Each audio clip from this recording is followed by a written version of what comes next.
What's up, ladies and gents? Welcome to the podonthego show. I'm your host, Raz, and we're back again. I'm coming at you late this time because I feel like crap.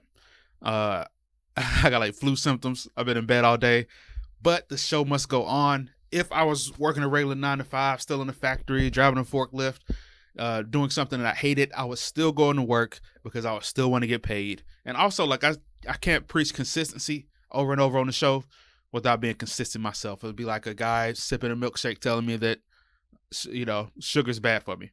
So here we are. I feel like crap. I look like crap, but I'm still going to try and give you guys some quality content to help you improve your podcast. Hopefully the stream is up because it's flickering right now. So we'll see what happens. If not, I'll re-upload it. Okay. So today on the podcast, we are going to do the segment Analyzing a Great Podcast. All right. Again, this is going to be a very short show, very short episode because I don't feel great. But I'm going to try and dive as deep as I can in a very short amount of time, just like this podcast does. And the podcast is You Need a Budget. The You Need a Budget podcast. It's a finance podcast going along with our theme of monetization and monetizing a podcast. This is a podcast on finance where he's monetized his podcast by promoting his software service that is a budgeting software. Brilliant idea. They started in 2004 with the actual service, according to their website. The actual online, I think it just started as a spreadsheet they were selling, from what I can remember. And then they turned it into an online platform that rivals, QuickBooks. It rivals any other, Mint, any other kind of online budgeting software. So it's really, really cool. And from that, he created a podcast, a short podcast. A lot of people ask me, this is probably one of the most important questions I get from people, the most popular questions I get from some of my podcast clients is, how long should my podcast be? However long you could do it consistently. That's what I tell people every time.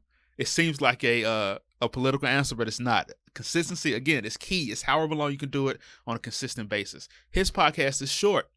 When I started listening to him originally in like 2013, it was like the first podcast I binge listened to, and they were like 5-minute, 6-minute episodes, sometimes 3 minutes. But you know what? Because it's short, he's able to put in a ton of quality content. He's not adding in filler. He's not adding in a bunch of ads. He's not, telling you, stuff that doesn't even help you on a daily basis. Just constant ways you can improve your finances and get out of debt, live a happier life. You're fine. What is it? Your Money or Your Life is a book he recommended on one of his shows. It's one of the first podcasts I ever binge listened to, and I still love it to this day. And his are short. Like I said, they probably average less than 10 minutes, probably 9 to 10 minutes. It looks like in the beginning, they were like 15 minutes or so. And then for a long time, they were like 3 to 5 minutes from what I can tell. And what else? And the later ones now, the more recent episodes, he's doing more interviews. So they're longer, 20, 30, 40-minute interviews. So that's pretty cool. But that's the cool thing about podcasts. You can do whatever you want to, but he's kept it consistent. Another cool thing about his podcast is very focused. He only talks about finance. He only talks about budgeting. He only talks about YNAB. He doesn't sell or have any other sponsors. It's just, quality content for you, valuable nuggets that you can use to improve your own finances and to promote his service. It's all linked together. So that's a really cool thing about it. There's a lot of podcasts that just talk about anything. They talk about anything. They haven't niched down. They haven't found a sweet spot where it's just certain things they talk about. They just want to talk about everything, and nobody, really cares. Famous people can get away with it, but if you are a local podcast, you have to have a very specific niche. At least that's what I recommend. A very specific niche, very focused content, so that people think of you when they want to share a podcast on your topic, when they are talking to somebody about that topic, right? So I know I'm helping to relaunch a whiskey podcast coming up soon. It's called Tales from the Hill. I'm going to be relaunching it. So I've started asking other people what other whiskey podcasts do they listen to, and people think immediately of like all these podcasts I've never heard of because they focus specifically on whiskey.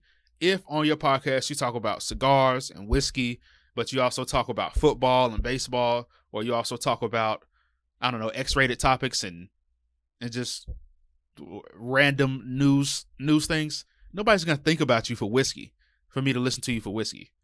Does that make sense? So nobody's going to share your podcast. So that's something really cool about it. It connects to his business. This is another thing that I get from a lot of people. They want to launch a podcast. They want to launch something that doesn't relate to their expertise. A lot of people want to do this. They have an interest in pottery, so they want to do a pottery podcast. But they're doctors. It's like, do a podcast on being, on medicine. Do a podcast on health. Do a podcast on nutrition. But don't do a podcast on pottery. First, start with what you know first. Start with what people think about you for first. That's where you start. That's where you start. And then you can branch out to something else once that grows and you get a hang of and you've built the audience. Then you can also promote your hobby podcast to somebody else. But start with what you know. And that's really how you monetize a podcast, I think. If you have a business, if you're an entrepreneur or a small business owner or CEO or a marketing director, start with your business. Build that up first. They started their business, I think it says, let me check their website, in 2004. Yeah, started their business in 2004. And their first podcast was in 2011, from what I can tell. So they've been doing it 10 years now. How cool is that? 10 years of a podcast. Consistently.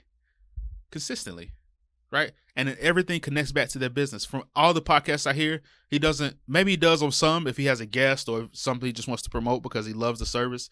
But I've never heard him promote anything but his business, YNAB, and the service. Another cool thing is that he, even from the very beginning, when I'm listening to episode 6 or 7 doing research for the show, he is integrating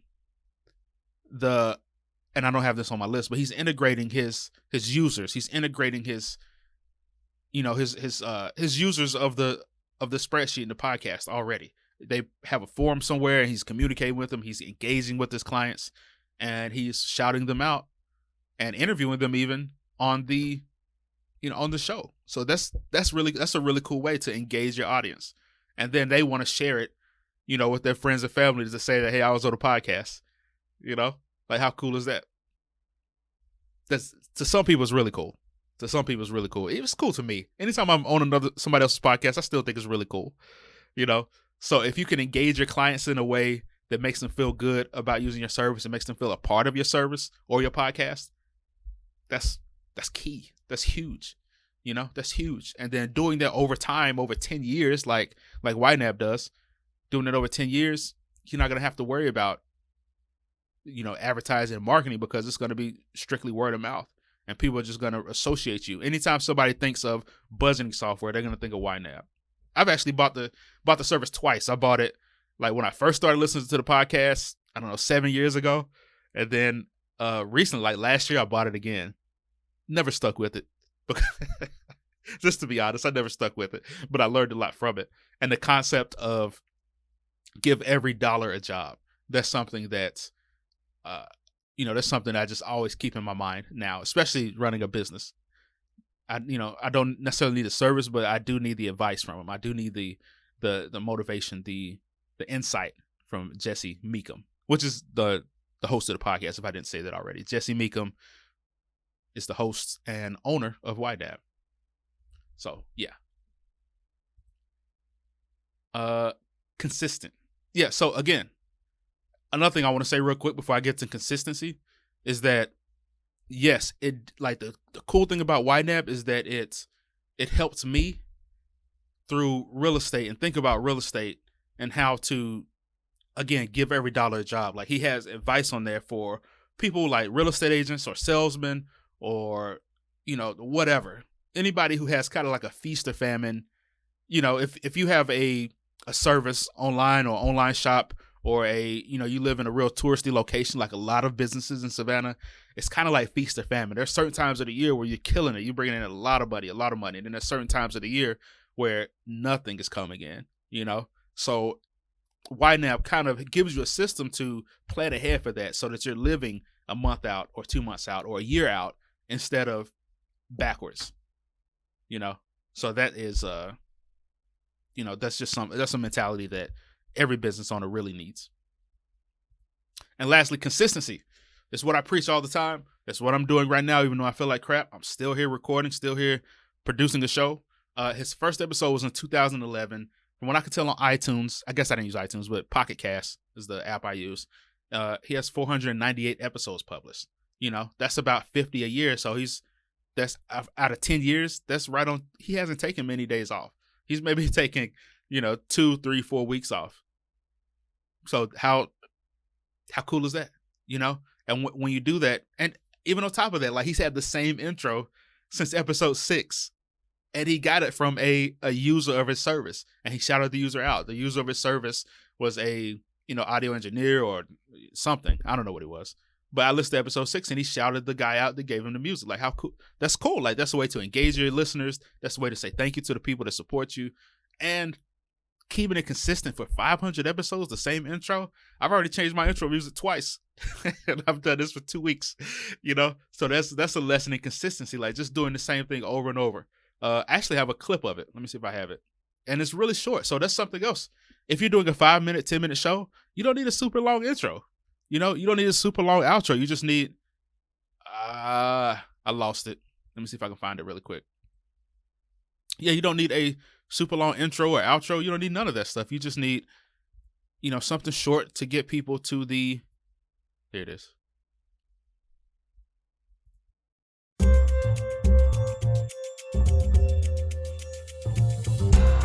Hello, YNABers. My name is Jesse Meekum, and this is podcast number 468 for YNAB, where we. That's it. That was 5 seconds. 5 or 6 seconds. 10 seconds after the introduction. That's it. That's all you need. You don't need something super long. Just get to the content. Get to the content. Some podcasts, especially these comedy podcasts, which I'm starting to hate comedy podcasts. What they do is that, they'll put, 15 to 20 minutes worth of ads in the beginning of the show, and you just skip over it. Like what's the point of that? I mean, I get it. They're making money, but that's not adding anything. I'm all about adding value to your listeners. Adding the most value possible. Ads are cool. If everybody's got to make money, I get that. You got to have some kind of return on investment for all the work you put into your podcast. But, 10, 15, 20 minutes of ads at the beginning of your show is just adding to the noise. And that's what I'm tired of. Like there are so many podcasts out here, and 99% of them are just noise, just noise. All right. So last but not least, come on, baby. Last but not least is my final thoughts. This whole week has been about monetization, and your podcast should complement your business. You should have a business opportunity before you even think about starting a podcast. You should, if you are, maybe you sell t-shirts online, start a podcast around fashion, start a podcast around news or hip hop or whatever your t-shirt brand You know what I'm saying? Like whatever your t-shirt brand, whoever that target market is, start a podcast for that target market. If you sell candles, if you sell oil, you know what I'm saying? If you know, whatever you sell, start a podcast around your business first, around your expertise first. It should complement what you're doing there. People will listen. It'll not only will people listen, people will want to share because they see you're an expert. And on top of that, people will, you know, your authority will rise as well, because now you're talking about a subject on a regular basis and people are becoming to trust you, beginning to trust you because they know you at least do some research and that you think about it all the time and it's just what you do. So yeah, so your podcast should complement your business, not the other way around. You shouldn't start a podcast thinking it's going to be a great business opportunity.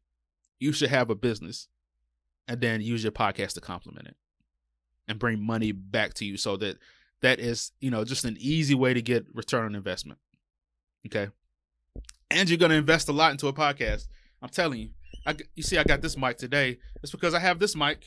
I have 4 of these mics. That's thousands of dollars with the boom on, with the nice boom on. And then I have, the Zoom P4. I just bought it this week. I have this, Tascam DR60D, and then none of them really work with my computer. There's some type of crazy background noise, so I had to go back to the old trusty, the Audio Technica AT2100, I believe it is, and it plugs into the USB and it works great. You're gonna invest a lot of, but I invest a lot of money in this stuff, and it's making me upset that I spent thousands of dollars on these really nice mics, and I still have to use this one.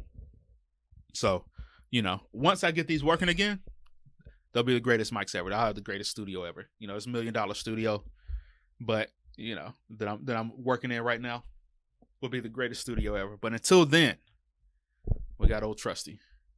All right, so yeah, thank you guys for listening. I appreciate you. I'll be back tomorrow, hopefully early if I feel better. And yeah, love you guys. Peace out.